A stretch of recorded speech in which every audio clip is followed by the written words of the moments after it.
10 يوم رمضان يا سيداتي. قلت سيبون انا عييت من طياب الكوزينه لا روتين كل يوم. قلت خلينا نخرج نبدل شويه نروح على خاطري ندير شي شوبينغ. دونك كيما شفتوني رحت لتي جي ماكس. شوفوا ما كانش عندي حاجه زعما نقضيها ولا قلت باك نروح نشوف نحوس نشوف كش ما جابو كاش جديد كاش كليرنس. دونك درت كامل الجوايه كما تشوفوني ولا جاب واحد اللي كانت بزاف شابين.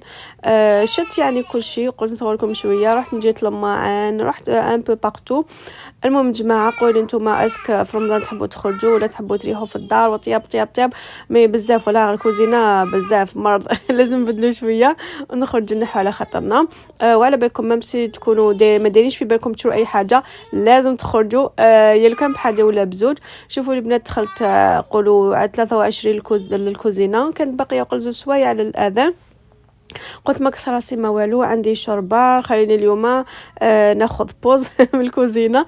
قلت دوزيام بلا ولا غير كان عندي شويه لوبيا مشطو. دونك قلت نديرها صوتي مع بطاطا شويه بولي. دونك درت كلش في الاير فراير.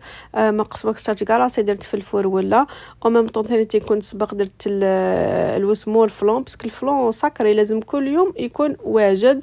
دونك كما شفتوني درت البولي تاعي درت له لي زيبيس اي تو درت معاه بطاطا ازروديه اقليت الوسمو. وهذه هي عشاء خفيف ظريف يا البنات. سي بون لازم نرتاحوا شويه وما نكسرش راسنا بزاف في الكوزينه.